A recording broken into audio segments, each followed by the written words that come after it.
अस्सलाम वालेकुम। नेक्स्ट हमारे पास चैप्टर 8। चैप्टर 8 का नेम है लॉजिक्स। ठीक है ना, आपने कंप्यूटर में पढ़ा लॉजिक्स?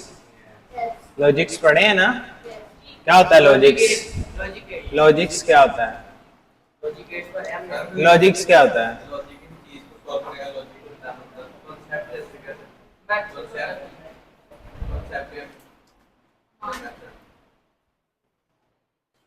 आप लॉजिकली किसी भी चीज को, यानी कि सेंसिबल, क्या आपकी ब्रेन उसको एक्सेप्ट करता है, मानता है, सही या गलत।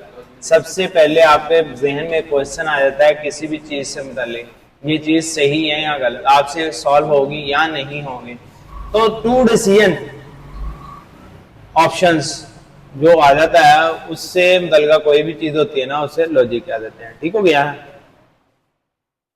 तो यहां हमारे पास logic is a systematic method to reasoning यानी कि उसकी आपने फिर रीजन बयान करनी है, सही है या गलत, क्या किस वजह से।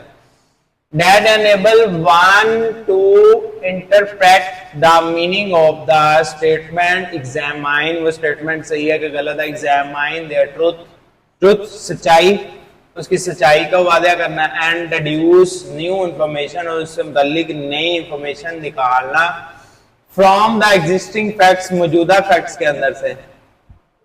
Logic play an important role existing facts. Logic play a key role in the problem solving and decision making. Logic क्या अहम किरदार अदा कर रहा है? प्रॉब्लम सॉल्विंग में अहम किरदार अदा कर रहा है, डिसीजन में और मेकिंग में। ठीक है, नहीं अंडरलाइन कर लें। सबसे पहले लॉजिक क्या है? एक मेथड है। यहां से ले गए यहां फैक्ट्स तक जी, लॉजिक की डेफिनेशन है हमारे पास। ठीक हो गया? इसके बाद आ जाती है हमारे पास ये वाली what role play logic. Logic क्या किरदार अदा कर रहा है? इस चैप्टर में डेफिनेशन होंगी या चंद 2-4 सवाल ही हैं जो शॉर्ट में आएंगे। इस चैप्टर में शॉर्ट में आएगा बोर्ड में पेपर। ठीक है, लॉन्ग नहीं आएगा इसमें। लॉजिक क्या करें? लॉजिक पे उसके बाद आ जाती है हमारे पास, मैं आगे थोड़ा सा रीड करता हूँ। एक इंडक्शन है, एक डिडक्शन होता है, डिड्यूशन, और एक इंडक्शन होता है, इंड्यूजन। एक एक्सरसाइज जी, डेफिनेशन है। We generally use logic in our daily life. We generally use logic in our daily life while engaging in mathematics. Engage करते हुए, देखो चीजों को जोड़ते हुए, एक दूसरे को, 4 चीजों को जोड़ते हुए। देखो कहना है जैसे कि ये क्या है, इसके ऊपर फिट बैठेगा कि नहीं बैठेगा, मेंटली तौर पे हम कोई भी चीज जहन में बैठा लेते हैं। तो engaging in mathematics, for example, we often draw general conclusion, एक आम सी नताइज फौरन से माइंड में बिठा लेते हैं कि कोई भी क्वेश्चन सॉल्व करने लगे इसका आंसर ये बन सकता है माइंड। जैसे कि हमारे पास 2 × 4, फौरन से एक मेंटली सॉल्यूशन आ जाता है, 8 होता है, बाद में हम रिजॉल्व करते हैं। ठीक हो गया ना? जैसे 16 × 4, ये कंक्लूड निकाल लेते हैं, बट हम मल्टीप्लाई करके इसको नताइज तक पहुंचते हैं। ठीक हो गया ना? एक कंक्लूजन माइंड में आ जाती है हमारे। तो नेक्स्ट उसमें हम क्या करते हैं, प्रैक्टिकली एक्सपेरिमेंटली प्रूव कर देते हैं। Conclusion from the limited number of observation और experiences a person gets a penicillin injection once or twice. एक शख्स है, फर्ज करें एक शख्स है जो दिन के अंदर 1 या 2 मरतबा पेनिसिलिन का इंजेक्शन लगाता है, and the experience a reaction, और उसका रिएक्शन महसूस करता है सून आफ्टर वार्ड, कुछ लम्हात के बाद, यानी उसने पेंसिल लगाई, आधे घंटे बाद उसे पता चलेगा, he generalized that he is allergic to penicillin, उसे पता चल जाता है कि उसको ये पेंसिलिन सूटेबल बैठी है कि नहीं बैठी। अगर उसे वो सूटेबल ना बैठे तो वो क्या करता है, पेंसिलिन चेंज कर देगा ना, नई न्यू मेडिसिन चेंज कर देगा, formula change. This way to trying the conclusion, इस तरह से नतीजा निकालने का तरीका क्या कहलाता है? इंडक्शंस कहलाता है। पहले देखिए क्या कहलाया, किया उसने, एक पेंसिलिन लगाई अपनी बॉडी पे, फिर उसका यानी कि a conclusion draw by experimental work, आप एक एक्सपेरिमेंटल वर्क करने के बाद जो नताइज निकाल रहे हैं उस नताइज को क्या कहते हैं? इंडक्शन। ठीक हो गया ना? हाँ जी, अब इसकी डेफिनेशन बनाए। डेफिनेशन क्या होगी?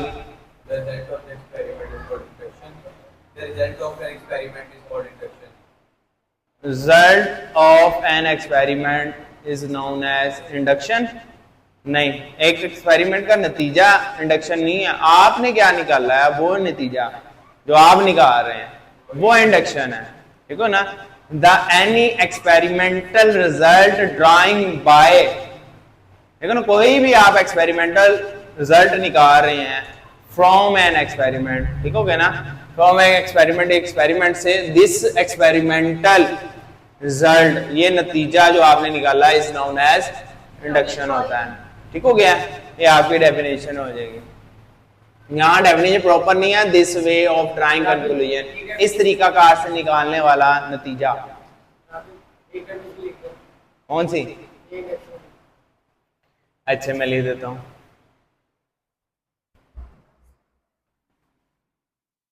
Any experimental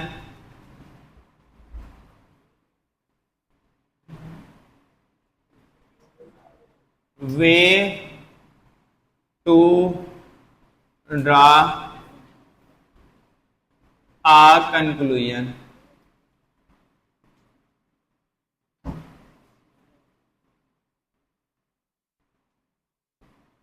is called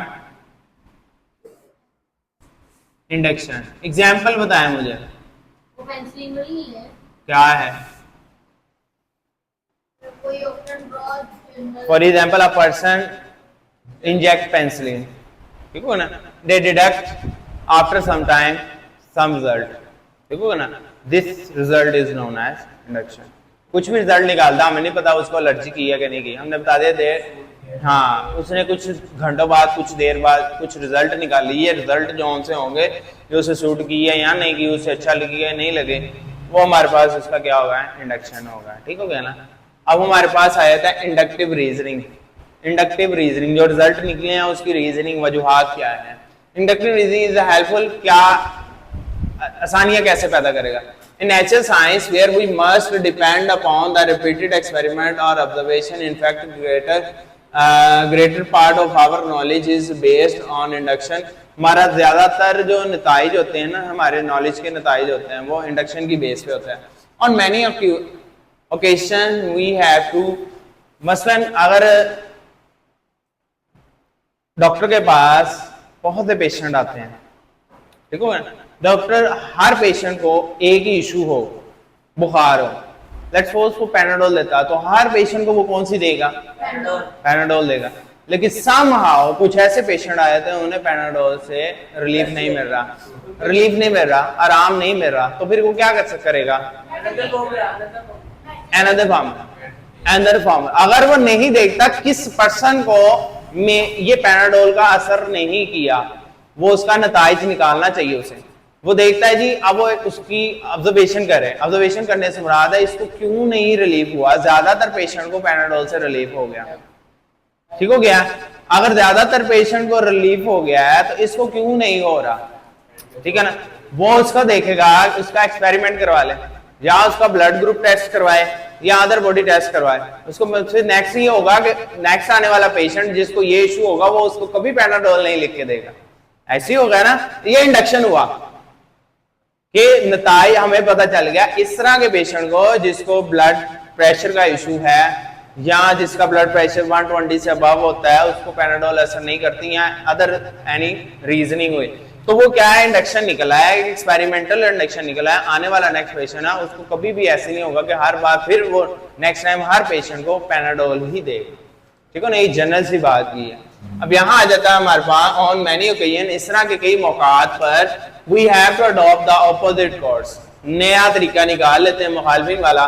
we have to conclude from the accepted और वेल नोन फैक्ट्स, अच्छे और काबिल कबूल फैक्ट्स को मानते हैं। वी ऑफन कंसल्ट लायर और डॉक्टर्स, हम फिर क्या करते हैं? वी ऑफन कंसल्ट लायर और डॉक्टर, हम एक वकील और डॉक्टर कंसल्ट करते हैं, कब करते हैं? आज मैं इससे पहले हम इधर पढ़ लेते हैं कि लॉजिक कहां से आया concept.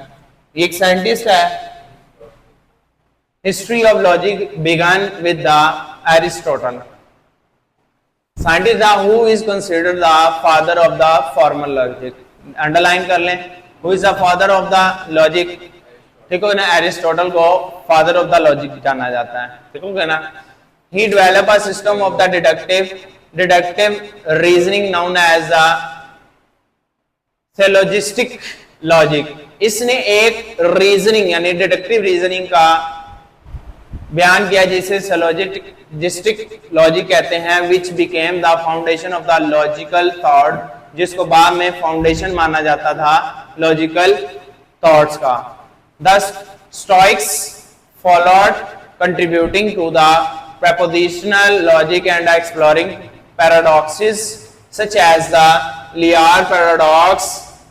During the medieval period, scholars like Peter Abelard and the William of Ockham expanded the Aristotle work. ये साइंटिस्ट है जिसने कुछ वक्त दुरानिया गुजरने के बाद एरिस्टोटल के ही एक्सपेरिमेंट के ऊपर काम करना शुरू कर दिया। 19th सेंचुरी के अंदर जॉर्ज बॉल बोलिन अलजेब्रा आपने पढ़ा होगा कंप्यूटर के अंदर, बोलिन अलजेब्रा, ठीक हो गया? Boolean algebra and the Gottlob Frege who formalized the modern predicate logic. But अब ये नेक्स्ट साइंटिस्ट आते रहे हैं जिन्होंने उसी के लॉजिक गेट्स को वर्क करना शुरू कर दिया। अब नेक्स्ट क्या हुआ? Who introduce his the incompleteness theorem wrapping our understanding of the mathematical logic, history of the logic. ये हमारे पास सिर्फ आप में ज्यादातर इंपॉर्टेंट है वो पहली 3-4 lines he MCQs point of view से, ठीक हो गया ना? नेक्स्ट आ जाता है हमारे पास, हमने जी कंसर्न कर लिया लायर या doctor. Based on their good reputation, आपको कोई रेकमेंड करता है कि इस वाले डॉक्टर के पास जाएं उसकी रेप्यूट के बिना पर, ठीक हो गया ना? इस वाले डॉक्टर के पास जाएं रेप्यूट की बिना पर होता है ये case. This way of reasoning, इस तरह से तरीका, ड्राइंग कंक्लूजन फ्रॉम द, अब किस बिना पर उनके पास भेजा जाता है? सलाहियत, क्या किस वजह से उनके पास सलाहियत आई है? वो इतने साल पढ़े, हर डॉक्टर के अंदर सलाहियत होती है, हर डॉक्टर के अंदर सलाहियत होती है। 6 साल 5 साल 10 साल डिग्री पढ़ने के बाद उनके पास सलाहियत आई होती है, ठीक है ना? फिर भी स्पेशलाइज को रेकमेंड किया जाता है एक्सपीरियंस की बिना पर। वो चीज को फौरन से उसकी एक्सपीरियंस की बिना क्या आई कि वो कंक्लूजन निकाल लेता है, हर चीज का कंक्लूजन निकाला होता है उसने कि इस पर्सन का नताइज देख लेता है, इस पर्सन को ये हुआ, अब इसको ये मेडिसिन नहीं देनी, ये नहीं देनी, ठीक हो गया ना? और ये रिक्वायर्ड कर देनी है उसको। This way of reasoning, example drawing conclusion from a premises, पहले से निकाले हुए नताइज से अगले बिलीव टू आर ट्रू, उसको सही मानते हुए, पहले निकाले हुए नताइज को सही मानते हुए नेक्स्ट नताइज की तरफ जाना, ये तरीका क्या कहलाता है? डिडक्शन, ठीक हो गया ना? अब क्या आता है? One usual example of the deduction, इससे ज्यादा आपको अच्छे से समझ आ जाएगी। ऑल मेन आर मॉडल, इसका क्या मतलब है? तमाम इंसान क्या है? मॉडल।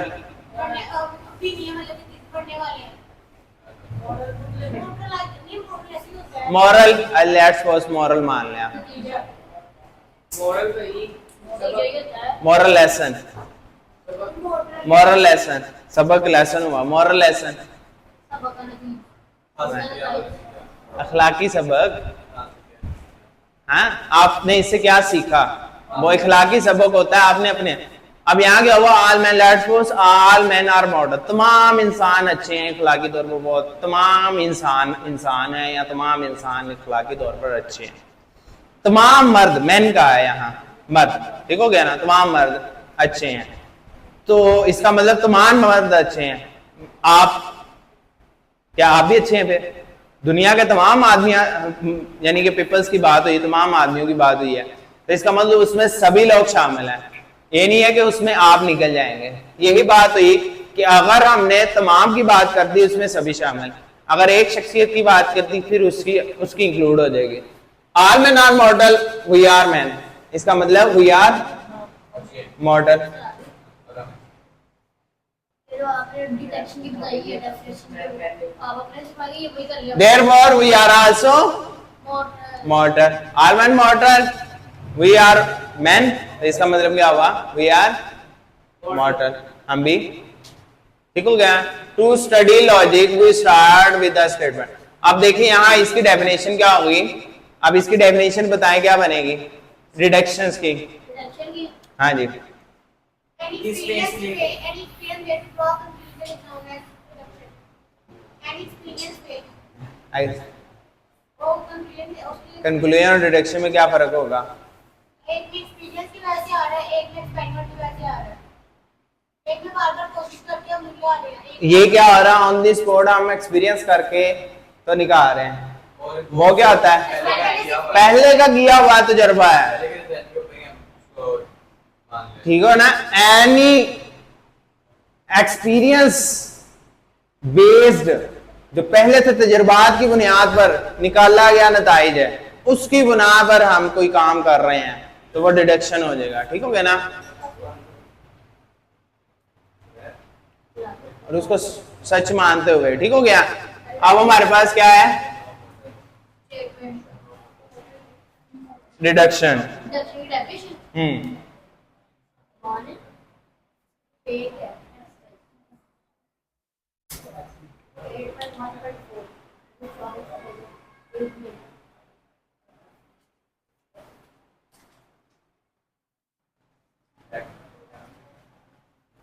एक एक्सरसाइज चार्ज में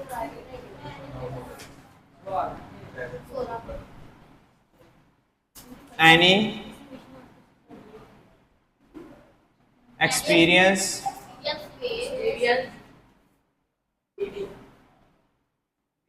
based draw conclusion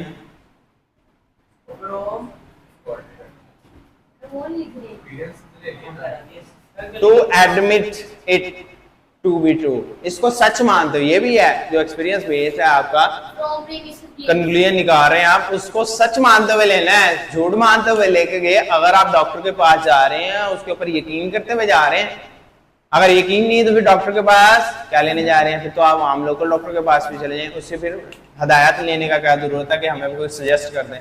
any experience based draw conclusion to admit to believe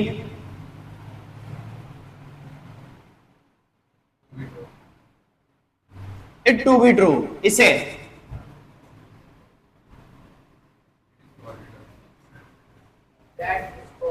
that is called हाँ जी deduction. For example all man are mortal, अगर आपने ये मान लिया कि तमाम इंसान मॉर्टल हैं तो इसका मतलब हम भी मॉर्टल हैं, ठीक है ना। वी आर मैन तो वी आर आल्सो मॉर्टल, ये ऐसी हो जाएगी।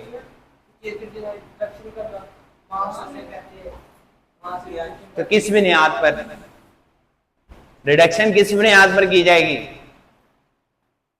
मार्क्स काटे जाएंगे, किस बुनियाद पर की जाएगी, ये बात है। सारे जो आदमी हैं वो मॉडल हैं, मॉडल तो हम भी मॉडल हुए। अगर आपने ये मान लिया कि तमाम इंसान मॉडल है तो आपको ये भी मानना है कि मैं भी फिर मॉडल हूँ, ठीक हो ना, मैं भी मॉडल हूँ, ठीक हो गया ना। ये बात है, ये नोट हो गई आपकी।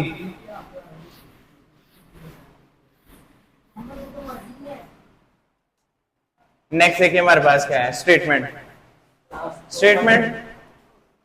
स्टेटमेंट सिंपली क्या होती है, अब जैसे भी कहा जाता है कि किसी भी क्वेश्चन की सबसे पहले स्टेटमेंट को अंडरस्टैंड किया जाए जी। A sentence or mathematical expression, सवालात which may be true or false, जो हो सकता है सही हो या गलत हो, जैसे कि एमसीक्यू में filling the blanks, true false, tick cross, may be वो सही है या गलत है, हाँ कोई भी बात वो सही है या गलत है, ठीक हो ना, हो सकता है वो सही है, but not both is called statement. लेकिन ये ऐसा नहीं हो सकता वो दोनों कंडीशन लाई कर रहे हो, सही भी हो और गलत भी हो। लॉजिक में दो का एक कॉन्सेप्ट है, तीसरी कोई चीज नहीं है। यहाँ तो वो सही है, यहाँ वो गलत है, यहाँ जीरो ट्रू और पास, दोनों में से कोई भी तीसरी कंडीशन। ये डेफिनेशन आप अंडरलाइन कर लें। अब इसमें नीचे बहुत सी मिसालें दी हुई हैं, नीचे बहुत सी मिसालें दी हैं, डेफिनेशन को अंडरलाइन कर लें। और नीचे बहुत सी मिसालें दी हैं जिसमें बहुत सी स्टेटमेंट गलत है और सही है। अब देखिए, here discuss some example mathematical statement that are true। ये नीचे बहुत सी मिसालें दी हैं स्टेटमेंट की जिसमें सारी की सारी सही हैं। पहली क्या है, लॉ ऑफ एक्सपोनेंट्स के अंदर x की पावर m into x की power n is equal to the x की पावर m plus n, सही है। Sum of the interior angle over triangle is equal to the 180 degree, सही है। अगर ये आ जाता 190 360 हो जाता तो ये गलत हो जाती। The circumference of the circle with the radius is 2 pi r। ये एमसीक्यूज भी हो सकते हैं। हाँ जी, ये एमसीक्यू 2 पाई r स्क्वायर है area of the circle. q belongs to the r, अगर q belongs to the r है, रैशनल नंबर है, इसका मतलब 22/7 belongs to the q dash से नहीं है, q से बिलोंग कर रहा है, रैशनल नंबर है, ये रैशनल नंबर है। The sum of the two odd integer, दो ऑड नंबर को जमा करेंगे तो इवन आंसर आएगा, ठीक हो गया ना। z belongs to the w, सही है। z subset of the w, सही है। All isosceles triangle are equilateral triangle, कोई भी नहीं, ठीक है। आप फॉल्स वाले नीचे आ जाते हैं ना हमारे पास, ये फॉल्स वाली स्टेटमेंट आ जाती हैं अब नीचे वाले।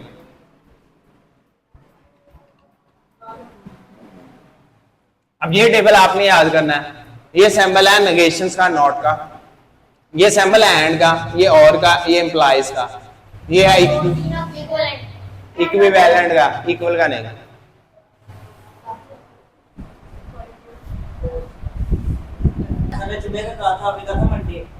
अच्छा देखिए, यहाँ हमारे पास ये टेबल बहुत अच्छे से याद होना चाहिए। इस सैंपल को नॉट, ठीक है ना, नेगेटिव यानी नेगेशन ऑफ पी, पढ़ने में ऐसे पढ़ा जाता है, नॉट पी या negation of P, and P and Q, ठीक है, और पी और Q, if then implies, if P then Q implies, P implies to Q, ऐसे भी पढ़ सकते हैं। इफ P then Q, अगर P है तो Q क्या होगा, P implies to Q, P implies कर रहा है Q, P implies Q, P Q को implies कर रहा है। हाँ जी, is equivalent to if and only if भी कहते हैं।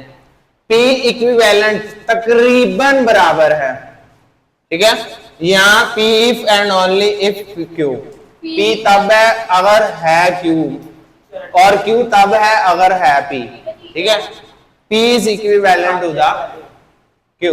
जैसे कि दो सेट है हमारे पास, सेट A है, सेट B है।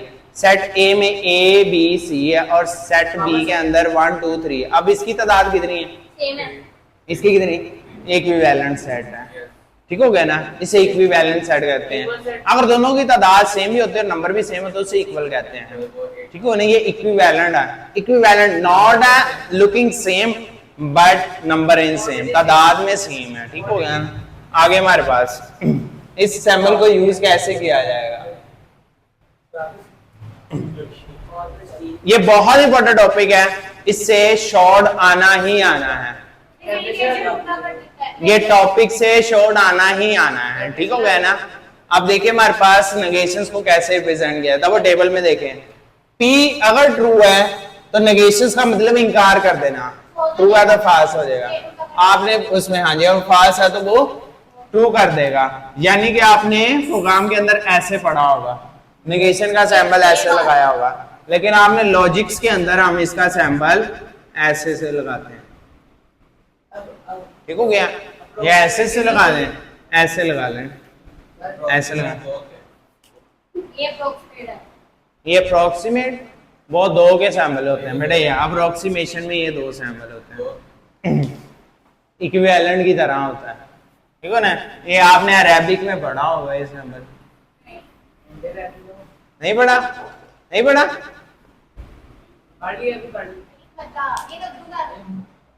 अभी में अरेबिक में नहीं पढ़ा ना आपने, नहीं पढ़ा ना, ठीक हो गया। यही सारे इसके पैराग्राफ के अंदर लिखा हुआ है, वो कैसे नेगेट कर रहा है। नॉट रीड पढ़ सकते हैं हम या नेगेशन कर। नेक्स्ट है हमारे पास conjunction. The conjunction of two statements P and Q is symbolically written as P and Q. A conjunction is considered to be true only if both statements are true. आपस में जोड़ते sir दो statements को आपने लिख दिया है। दो स्टेटमेंट अगर आपस में जोड़ रही हो उसे कंजक्शन कहते हैं। जोड़ने के लिए नहीं, जुड़ रही हो। जैसे I love Apple and banana, and इसका तो कंजक्शन है। इंग्लिश में और इस पे पी मल्टीप्लाई इसमें मल्टीप्लाई का साइड कंजक्शन। बेटा यहाँ मैथ पढ़ रहे हैं हम, तुम कंजक्शन इंटरजेक्शन आ गए हो। यहाँ कंजक्शंस की बात हो रही है। अगर दो स्टेटमेंट ट्रूज है, मसलन अगर मैं कहूं कि पाकिस्तान के अंदर लाहौर मौजूद है, ठीक है ना, और लाहौर पाकिस्तान का शहर है, दोनों स्टेटमेंट ट्रू होगी। ये क्या हो गया, दोनों बातें मिल रही है ना, तो ये क्या हो गया, ट्रू है। ठीक हो गया ना, और ये ट्रू यानी कंजक्शन है, दोनों बातें एक जैसे। अगर अब मैं कहूं, रिलेट कर रही हो, हाँ अब मैं कहूं लाहौर का शहर पाकिस्तान है और लाहौर सूबा है एक, ट्रू है। दोनों बातें झूठी हैं, मैं सच कह रहा हूं। ये भी दोनों बातें एक दूसरे से क्या कर रही हैं, रिलेट कह रही हैं, यानी कि मैं दोनों बातें झूठी कह रहा हूं, इसका मतलब सही कह रहा हूं कि ना ही वो है, तो बात झूठी है ना दोनों, लेकिन हम क्या कहेंगे, दोनों बातें एक दूसरे से मैच होगी।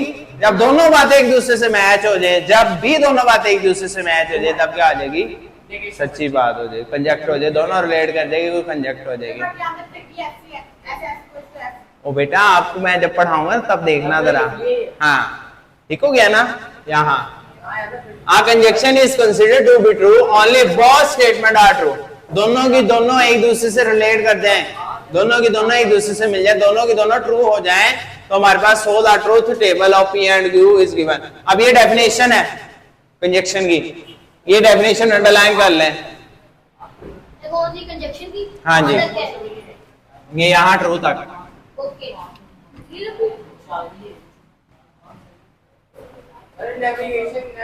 ये एंड ऑपरेटर के लिए बनाया हुआ है उसने। एंड का मकसद क्या होता है, multiply, fast multiply fast, zero multiply by zero, zero multiply by one. True का मतलब वन, ये एंड का बनाया है। अगर मैं इम्प्लाइज का बना दूं, वो उसने एंड की एग्जाम्पल बनाई, आगे हम पढ़ेंगे, मैंने आपको बताया। कोई भी छोटी सी दो एग्जाम्पल दे दें, आर आ जाता है डिसजंक्शन, उसमें वही बात होगी, दोनों स्टेटमेंट ट्रू होगी तो ट्रू आएगी आउटपुट, एक भी फाल्स होगी तो आउटपुट फाल्स हो जाएगी। ठीक हो गया, एक भी फाल्स होगी तो आउटपुट फाल्स हो जाएगी, कंजक्शन हो जाएगी, एंड ऑपरेटर आ जाता है। हाँ ये और ऑपरेशन है, डिसजंक्शन में और ऑपरेशन होता है, डिसजंक्शन में और ऑपरेशन हो जाता है। अगर एक भी ट्रू होगी, दोनों में से एक भी ट्रू होगी तो ट्रू होगी, दोनों में से एक भी ट्रू होगी तो ट्रू होगी। ठीक हो गया ना, दोनों में से एक भी फॉल्स होगी, दोनों में से एक भी फॉल्स, एक ट्रू होगी, एक फॉल्स होगी तो दूसरी, अगर दोनों फॉल्स होगी तो आउटपुट फॉल्स होगी, इसे डिसजंक्शन कहते हैं। ठीक हो ना, if maybe one statement is true, its output is true। maybe one और स्टेटमेंट अगर ट्रू होगी तो हमारे पास आउटपुट क्या हो जाएगी, ट्रू। अगर बहुत स्टेटमेंट फाल्स होगी तो आउटपुट फाल्स होगी, ये डिसजंक्शन हो जाता है दोनों का। हाँ दोनों का डिसजंक्शन हो जाता है। ठीक हो गया ना। अब इसमें क्या है, एक स्टेटमेंट बना लेते हैं, कैसे, हाँ ठीक हो गया ना, ये भी बात ठीक है। हाँ जी, earth is oval but earth have no water. ठीक हो गया ना, हाँ वाटर, बट ये ट्रू है, एक स्टेटमेंट भी ट्रू होगी हमारे पास। ठीक हो गया ना। अब इसमें क्या है कि अगर आज बादल निकले हैं तो आज जरूरी है बारिश होगी, एक बादल तो निकले हैं, सच्ची है, लेकिन बारिश हो ऐसा कंफर्म नहीं होता, तो देयर इज अ ट्रू। बादल एक भी स्टेटमेंट है। Moon is fair and but moon है। अगर आज सूर्य निकला लाजमी है कि आज 50 डिग्री टेम्परेचर होगा, तो ठीक हो गया ना।